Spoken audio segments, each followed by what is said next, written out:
To all Black women of America, I want to express my heartfelt apology for the role that many white Americans, including white women, played in electing Donald Trump. I recognize the pain and frustration that this has caused in Black communities and the ways this outcome has undermined the rights, the safety, and the dignity of so many, especially Black women. I understand that Black women have long fought for justice and equity, not just for themselves, but for all marginalized communities. And your commitment to truth, resilience, and progress is truly inspiring. As a white person, I'm aware that part of my responsibility is to listen, learn, and actively challenge systems that harm and marginalize. And it's clear that actions speak louder than words. I'm still committed to doing the work necessary to help build a future where all voices are heard and respected. Thank you for your continued strength and leadership. I'm committed to being an ally in creating positive, lasting changes so that we can all live equally in this country. To all of the white women who let everyone else down, check back with me in 4 years. I'm sorry for your daughters. I'm sorry for your sisters that you made a choice to vote a convicted criminal into the presidency. You complain about crime committed by people who came to this country to seek a new life, but you weren't worried about putting a criminal in office again. You must be aware that he's about to use his power to save himself and to save every insurrectionist who was sentenced as a result of the insurrection. You are truly about to see what misuse of power looks like.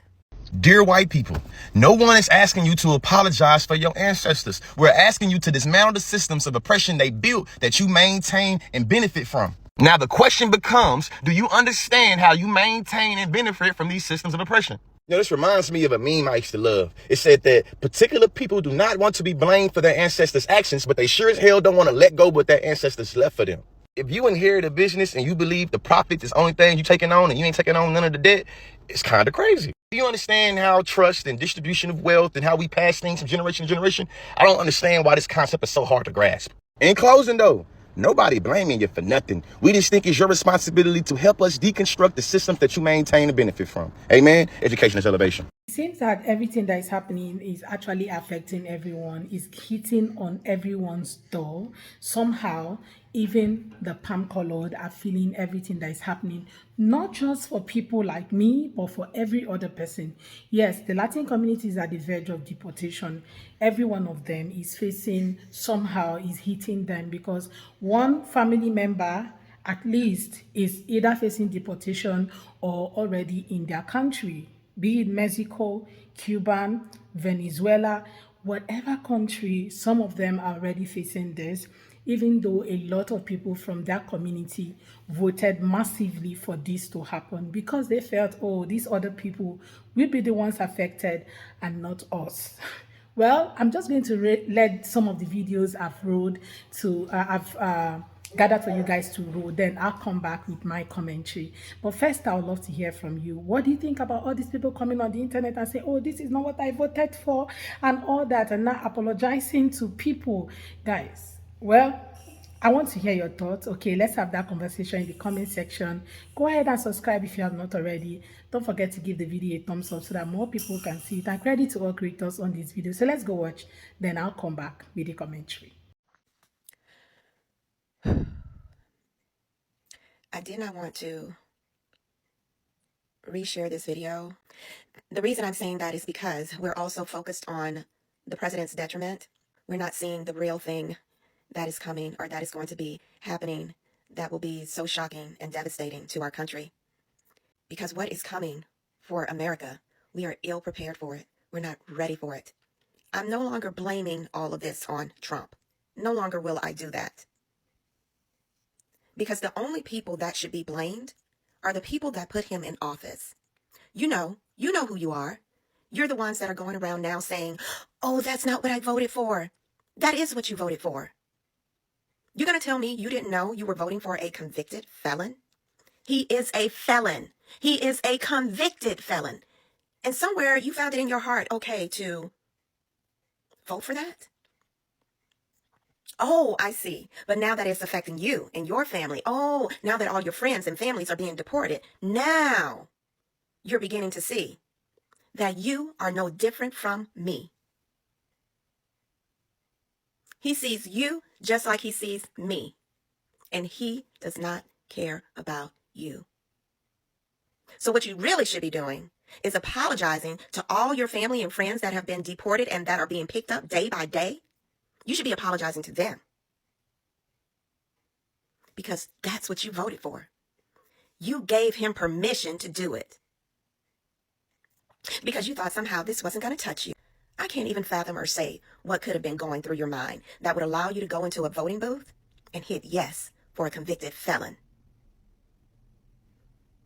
The things that he was convicted of, and you know it's true. As long as his policies are affecting the people that you hate, then you're fine with it. But now you see his policies are affecting you too. And now you're not so fine with it.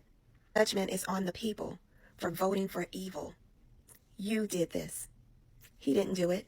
You did this. You unleashed a beast, and you gave him permission to do every single thing that he is doing right now. You should be ashamed of yourself. You should be apologizing to the American people for what is happening. You who voted for him. No, I'm still not coming outside the party with you. Why would I? You made it perfectly clear that you didn't even want to hang out with me. And for everybody that looks like me, that's talking about we need to be out there partying with them, that's real cute, ho, coming from behind the safety of your keyboard. What, you need a flight ticket, ho? Because I'll start you a GoFundMe. I'll get you to the party. Now, having said all that, just because I'm not coming out there to party with you, honey, doesn't mean I don't want to see you party safely. Because some of y'all ain't never been to a party before, honey, and it shows. Out there tossing water bottles and shit. First of all, how you out there trying to party and dance with some blue jeans on, bitch? Get you a jogging suit. Loose, comfortable, and flexible in case you have to swerve on the bed. Gym shoes, ho? Really? Y'all out there trying to party with you? You know how slippery them dance floors get. Steel toe boots. Steel toe boots in case you have to stomp a hole in the ground. Now, they love throwing liquor in your face at these parties, babies. You're going to need you some of these with some of this in it. Plenty water. Plenty water. Gotta stay hydrated at these parties. Now, I know how them men love to be all up on you at these parties, honey. And anything can be a shield to get them up off you. Folks know they ain't got no business smoking at these parties, honey. You got to breathe all that in. Get you one of these, honey, so you can breathe better. Now, if you leave a party and you see this, that means somebody at the party had some of these. Baby, this is the true definition of throw it back. Y'all be safe out there, honey. I'm gonna get ready for work. So then I think it's safe to say that white people can start asking for support as a white-owned business and a white author with white characters simply because we have been experiencing discrimination in America for years now. Jobs, colleges, scholarships, literary agents. To go looking for an agent and to find that they are closed to straight white authors, or their preference is anybody but a straight white author, that's discrimination. It's not okay just because it happened to Black people 100 years ago. And I'm not even dismissing what they went through, but anybody my age and a little older and younger has not experienced that. The people who have experienced it do not come online and shout about it. They're humble and very old. Probably don't even know how to work TikTok. Probably in nursing homes. But people my age and a little older and younger than me that are white have experienced the discrimination, especially if you are a straight white man. Straight white person, but definitely a straight white man. The ultimate enemy in America. So no. They are not dealing with oppression. They have been dealing with a lot of privileges. And I don't see a problem with coming online and asking for support as a straight white author who has been discriminated against in the literary world. Why do you have a problem with that? Is it just because I'm white? It's gotta be, because I don't see you in the comment section of Black authors that promote their books in Black-owned businesses and have in their bios that they're Black, and have all across the screen and every TikTok that they're a Black-owned business or a Black author. Why is it a problem for me to have on my screen that I'm a white author? I don't really care to promote my business like that, to promote my books like that, but at the same time, I would like to make a point. Don't get it twisted. This isn't let's make America great again through business. This is let's make America white as fuck again. I just call it what it is. It is what it is. We are now in the phase of ethnic cleansing in the United States of America, and also fascism, and also taking people off the streets and unidentified unmarked vehicles. Imagine if I had done any of this. If you please, I want for a moment for you to imagine with me a fantasy world, a completely made up scenario. It's 2008. Barack Obama had just burst onto the scene and become the president of the United States, shocking the naysayers and shutting down the critics. And in that first term, Barack Obama, amidst a plethora of horrible scandals that should have gotten any other president in history impeached unanimously, that Barack Obama presided over one of the biggest pandemics in human history. And in that time, he managed to run the country so poorly that over 1 million people died from that pandemic, and the economy went damn near to shit. It was so bad that the country had to be saved by the following president. His first term was so god-awful, so unbelievably embarrassing, that the country elected another person to be president for the next 4 years.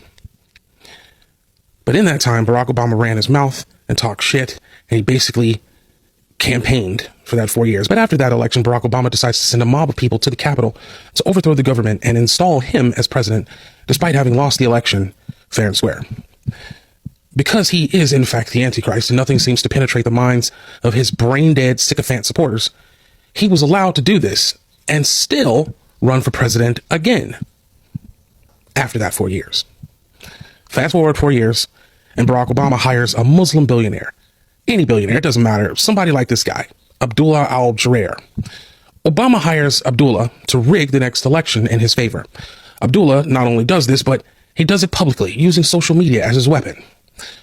All of the evidence, including Abdullah's bizarre behavior on the night of the election, points to corruption and election fraud. No one does anything. Because the American populace has been sufficiently dumbed down, they go along with this bullshit. Not only that, but over 70 million morons gleefully vote for Obama despite his horrible performance as president during his first term. Then Obama installs Abdullah in his next cabinet, and Abdullah proceeds to dismantle all facets of government and disrupt the executive, legislative, and judicial branches of government in a way that has never been seen before in the history of the United States. This leads to millions of jobs lost, millions of lives ruined, and thousands upon thousands of deaths, needlessly. Not to mention, Obama goes about the business of making the United States a Muslim-only country and begins to attack other cultures, particularly those of Caucasian heritage. No celebrations of British, German, Irish, Polish, Italian accomplishments. You name it. If it lacks melanin, the United States no longer gives a shit. In fact, Obama deputizes thousands of completely unqualified, hate-filled maniacs to help round up any Caucasian illegals that might be hiding out here in the United States. And he mobilizes his DOJ and ICE unit militias to use the most despicable tactics available to basically kidnap people off the street and take them away, never to be seen or heard from again by their families. Then, after only 5 months in office, Obama and Abdullah have a public falling out that leads to the most childish and embarrassing displays of malignant narcissism by two people in power ever. And I mean fucking ever. And the whole world watches as the country burns, all because one group of fucking maniac people have so much fucking hate and loathing in their goddamn hearts for the other, and want so desperately to live in some sort of bizarre ethno-state in which one class of people have all the fucking power. Imagine that. You stupid fucks. I don't know if you guys remember when I said that, we have to keep pretending that some of these things didn't happen, okay? Especially the things that happened to Black Americans, their ancestors, how they moved to the US and all of that. We just have to paint it like, I think if you know how to understand words, you understand the last speaker's word and how he painted the picture as if, trying to exchange the name of the person, trying to just configure the whole thing to look like a fiction, sort of. So I guess you understand where that guy is coming from. Because Obama said something. He said, imagine he's actually the one that did all of these things that are currently happening. Just imagine. Let's put ourselves at a spot of imagination where all of these things are happening during Obama's tenure. What would have happened? Okay, let's even bring it back home. Imagine Kamala was in office and some of the things we are currently seeing, especially the recent ones that are currently happening. Okay, imagine that it was Kamala. Well, that's what the picture that guy is trying to paint, right? Anyway, you remember that white woman who was talking about how books, people should buy books from white author. When I saw her comment, when I saw her video at first, I was like, are we still talking about the same white author, like the people that have more books in circular, like the book is circulated more than any other demographic? Are we still talking about them, or we are trying to pretend they do not have books that are being sold? And how she keep talking about discrimination, did anybody actually count how many times she said those words? And I'm trying to understand exactly where she's coming from, because their books are highly sold. Now let's take it to entertainment. Okay, we have a lot of who sings great music, like they are very great at music, in fact, name it. But who is in charge of those music? Who is in charge of spreading this music abroad, right? Who has the highest record labels? All of those things are by you. So why are you trying to make it look like these other people are the ones who are in charge? No, your people, your demographic has always been in charge. Sometimes some of these people make videos without even thinking, like taking their time to study demographics and the things that are happening around them, because these things are so glary. We see them every day. Instead of them to take their time to really understand what they are saying, they just want to make videos and put themselves as a victim. Like, why these other people are like the villains. Like, you should actually take your time to understand what you're saying. When it comes to authors, we tend to buy even white authors' book than our black authors. It's just recently that we started hearing a lot of black authors, coming to the limelight. Yes, they have always been there, but before now, we place these other people first before placing ours. So what is she talking about, right? And how people should, try to how black people should understand that they are, especially people now are not, people her age did not go through anything. I've said it time and time again on this channel that the truth about all these things is that when something happened to your ancestors, somehow your parents will pass it to you, your ancestor will pass it to your grandparents will pass it to your great grandparents. I don't know if you get it. Like, these things continue. Then at the end of the day, your parents pass it to you. And before you know it, you carry all of this burden and fear that have been instilled in you and telling you this thing happened to us. You guys have to be careful so it doesn't happen again. So somehow we live within our past, even though we don't allow our past to become us or to define who we become in the future. But somehow we remember the past so that we don't go through whatever happened in the past. So it's okay to forgive, but it's so hard to forget because we are humans and we carry things in our hearts. We have soul, body, and fluid around us. Do you understand? Soul, body, blood, everything is combined in us. So somehow we don't forget things. So people tend to keep things in their hearts so that they keep remembering that there was a time this thing happened.